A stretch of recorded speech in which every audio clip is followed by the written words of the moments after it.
Halo semua, kembali lagi di channel YouTube Sicilian Code. Di sini bersama saya Hairul Mutakin. Pada video yang kedua ini, saya akan membahas tentang apa itu komponen dan props di dalam React.js.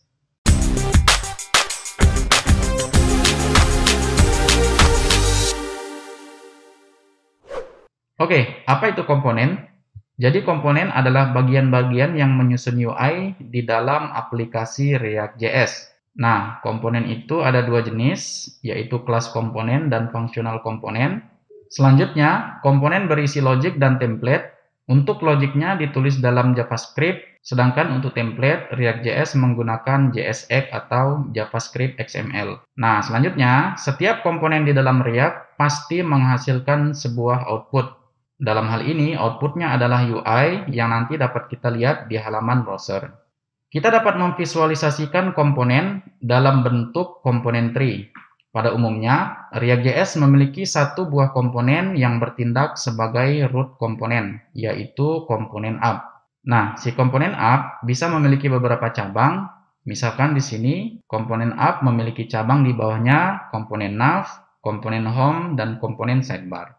Susunan komponen seperti ini biasa kita sebut dengan istilah nesting komponen atau komponen bersarang. Komponen yang berada di atas adalah parent komponen, sedangkan komponen yang berada di bawah adalah child komponen. Selanjutnya, si child komponen juga bisa memiliki beberapa komponen di bawahnya. Misal, si home komponen di sini memiliki komponen article list dan komponen recommended articles. Begitu juga seterusnya. Jadi React.js memberikan kita kebebasan untuk menentukan komposisi komponen di dalam project kita. Oke, di sini ada sebuah mockup sederhana.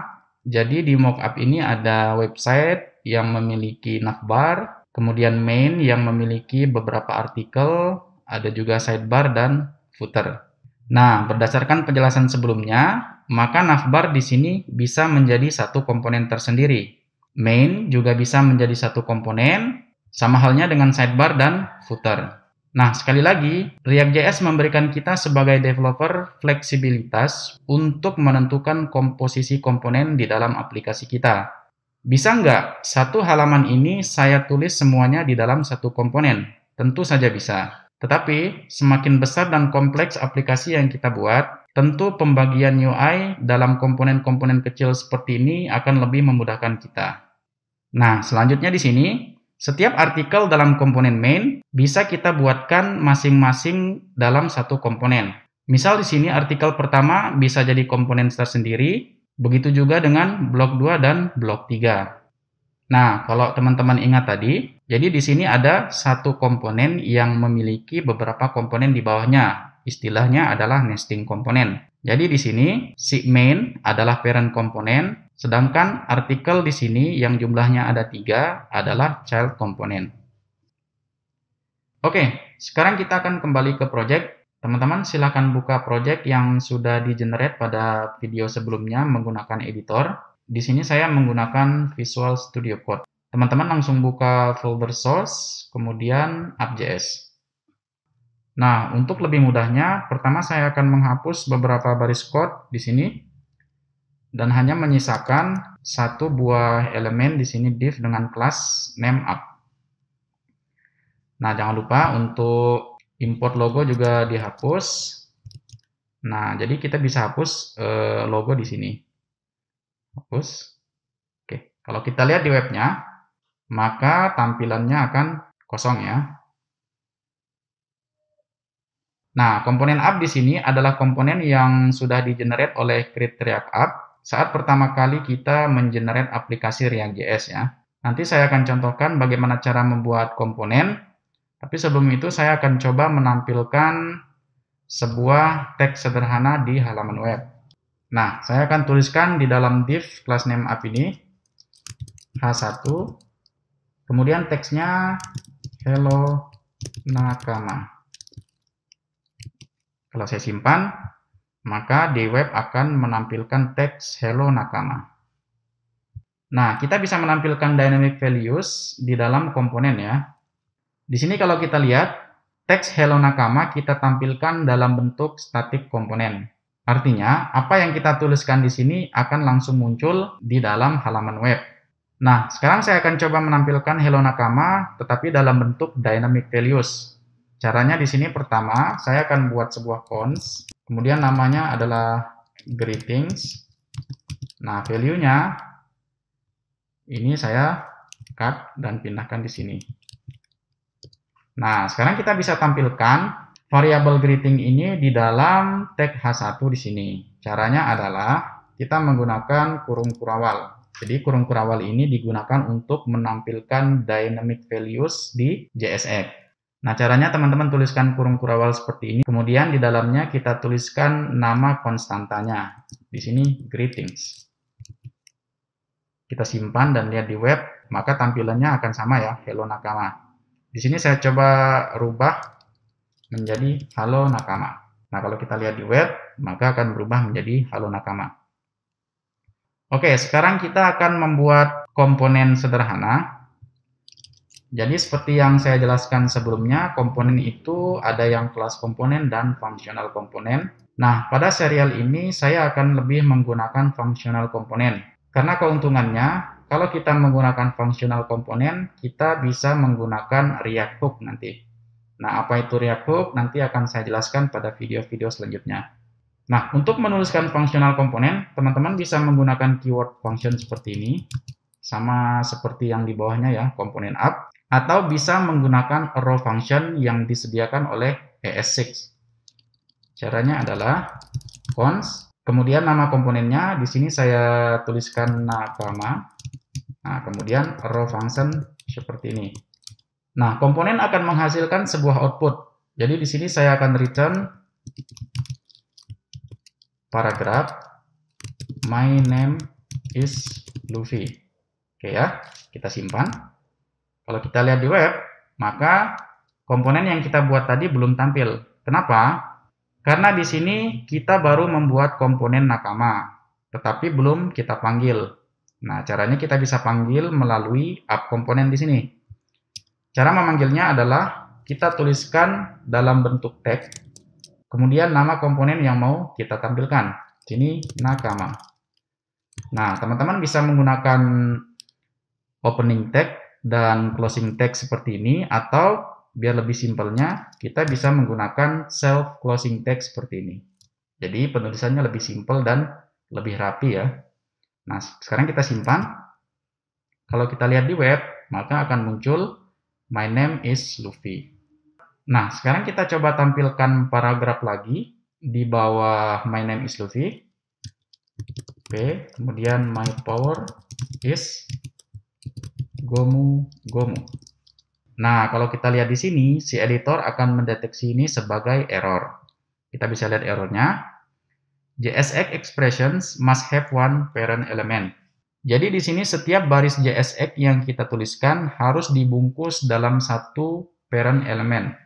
Caranya adalah, sini kita cut dulu. Kemudian kita buat sebuah elemen. Sini kelas name misalkan nakama. Nah, kemudian yang tadi kita paste di sini. Kita rapikan. Nah, sini errornya hilang ya. Kalau kita simpan, di web akan muncul my name is Luffy, kemudian my power is Gomu Gomu. Nah, tetapi dengan begini kita lihat indentasinya jadi tidak rapi. Di sini div posisinya di sini, sedangkan closing tag-nya ada di sini. Nah, kita akan rapikan caranya, kita cut lagi, kemudian buat kurung seperti ini. Nah, di dalamnya kita paste. Dan kita rapikan indentnya. Dengan begini indentasinya akan lebih rapi. Nah, selanjutnya komponen di dalam React bisa memiliki props. Apa itu props? Jadi props adalah sebuah atribut yang bentuknya objek yang digunakan untuk komunikasi antar komponen. Nah, di mana kita menuliskan props? Props itu ditulis sama seperti kita menuliskan atribut dalam sebuah function. Jadi ditulis di sini. Langsung saja kita tulis props. Nah, sekarang coba kita konsol teman-teman propsnya. Console log props. Nah, di webnya kita buka konsol. Nah, di sini teman-teman akan melihat props tadi ya. Jadi props itu bentuknya objek. Nah, di sini kosong karena kita belum mendefinisikan value untuk si props itu sendiri. Nah, props itu value-nya didefinisikan di mana? Nah, kita bisa mendefinisikan value-nya dari komponen yang memanggil si komponen nakama ini, yaitu komponen up. Bagian sini ya. Kita coba ya. Kita coba berikan props untuk name. Kan monkey di Luffy. Sekarang kita simpan dulu. Kemudian lihat di browser. Nah, di sini si props tadi yang bentuknya objek akan memiliki item. Nah, di sini field-nya name, kemudian value-nya monkey di Luffy.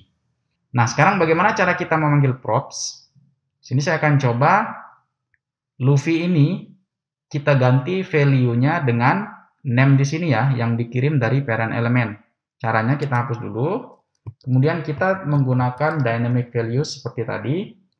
Selanjutnya tuliskan props dan nama props-nya. Di sini name ya. props.name. Kita simpan.